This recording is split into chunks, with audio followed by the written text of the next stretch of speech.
he was talking about not being conformed to the world, which is why we went over that already. So the word sing does appear there, but that would be proof texting, because I got to understand that in its context. Was Paul setting doctrine for instrumental music in the church in either of those scriptures? How could he, and they weren't even talking about that. How could he even possibly be doing that? Then why is this such a thorn in the flesh? Because people don't understand worship like we do. We got the real worship. As a matter of fact, in this short time, let me show you something in the Old Testament that messed them up because they did everything like God said. Turn to Jeremiah 7.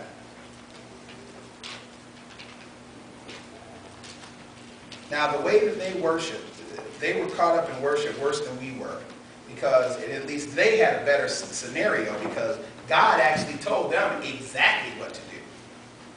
He gave us some liberties, is what Jesus did for us in our time. But in the Old Testament, they had specific, do this, they had a checklist of things to do that was considered a form of worship for them. So they couldn't mess it up. This was boom, boom, boom, boom, boom. But watch what happens here in the language. It says, the word that came to Jeremiah from the Lord, saying, stand in the gate of the Lord's house and proclaim there this word. Now, can you imagine Jeremiah being the prophet standing in the doorway so people can't get in?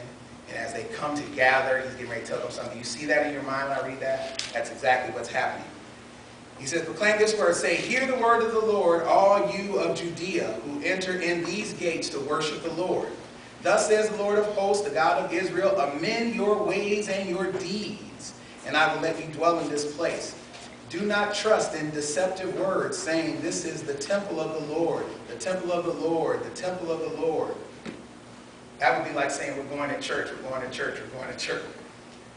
It says, verse 5, for if you truly amend your ways and your deeds, if you truly practice justice between a man and his neighbor, if you do not oppress the alien, the orphan, or the widow, and do not shed innocent blood in this place, nor walk after other gods to your own ruins, then I will let you dwell in this place and in the land that I gave your fathers forever and ever. Now, so far, they're being rebuked for the things that they have done. And they're coming to worship. And so their actions and deeds are inconsistent with how they're worshiping. They believe, the people here of Judah, they believe that they have done exactly what God said. God gave them things to do, and they have been following those things to do. The problem is that everything else in their life has been messed up. They come there at that time and do that stuff, and that's their God experience, but the life they lead is totally different. Absolutely. And so what they turn around and do is they are not pleading for the widow. They're showing respect to persons. They're being ungodly in everything else they do. And then when it's time to worship, they're just doing the worship part. Does that sound familiar to today? You got tons of people who have never been changed to anything else in what they're doing. Jeremiah says God is upset because what you're doing outside of here is horrible, and it makes these things invalid. It makes them invalid. That's why I began 4 years ago, talking about how our relationship matters. Who you take the Lord's Supper with matters. The fellowship that we bring as a way of life matters when we come together here and sing and pray and do all those things together. If we are separated in that, those things are in vain. That started here. Actually, it started in Isaiah chapter 1. But in Jeremiah 7, he's echoing the same thing. Isaiah hit Israel with it. He's hitting Judah with it. And that was the problem. But now listen to the things he said he didn't want them to do anymore. And these were specific things that he told them to do.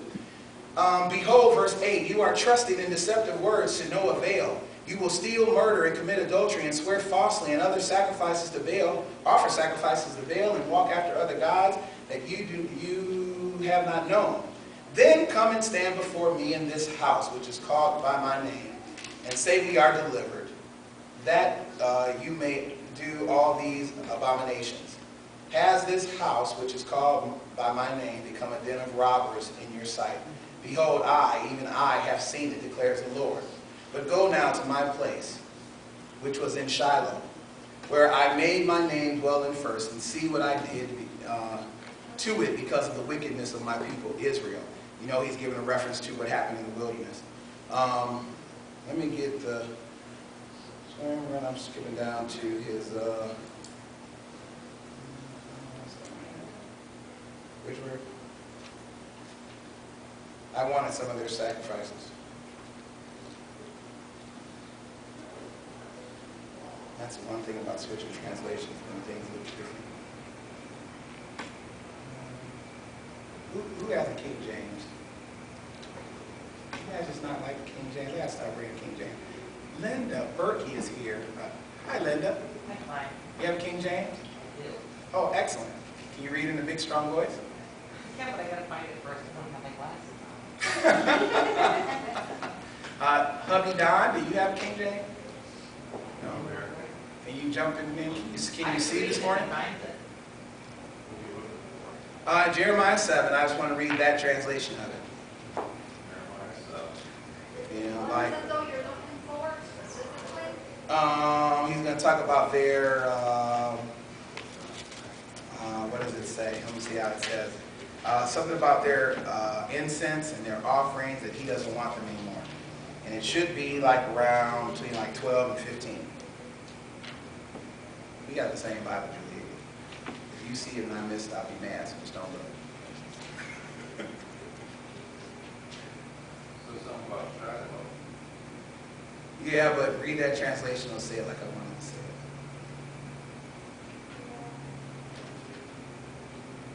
Is this house which is called by my name becoming them robbers in your eyes? Behold, even I have seen it, saith the Lord. But go ye now unto my place which was in Shiloh, where I set my name at the first, to see what I did to it for the wickedness of my people Israel.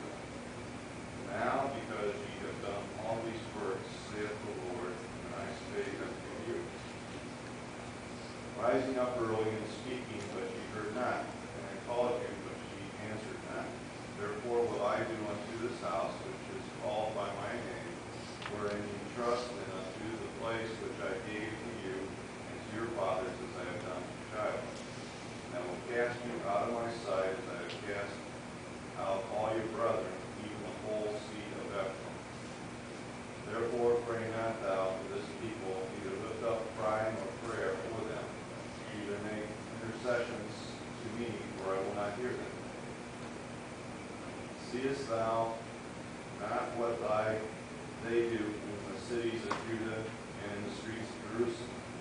The children gather wood, and the fathers kindle the fire, and the women knead their dough, to make cakes to the Queen of Heaven, and to pour out drink offerings unto other gods, that they may provoke me to anger. Do they provoke me to anger, saith the Lord? Do they not provoke themselves to the confusion of their own faces?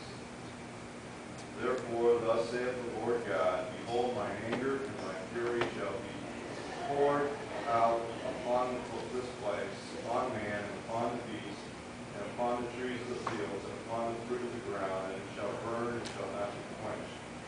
Thus saith the Lord of hosts, the God of Israel, put your burnt offerings unto your sacrifices in flesh. For I spake not unto your fathers, nor commanded them in the day that I brought them out of the land of Egypt concerning burnt offerings or sacrifices. But this thing commanded I them, saying, Obey my voice, and I will be your God, and ye shall be my people, and walk ye in all the ways that I have commanded you, that it may be well unto you. But they hearkened not, nor inclined their ear, but walked in the counsels and in the imagination of their evil heart, and went back not forward. Since the day that your fathers came forth out of the land of Egypt, unto this day I have even sent unto you all my servants and prophets, daily rising up early and sending them. Yet they hearkened not unto me, nor inclined their ear, but hardened their neck.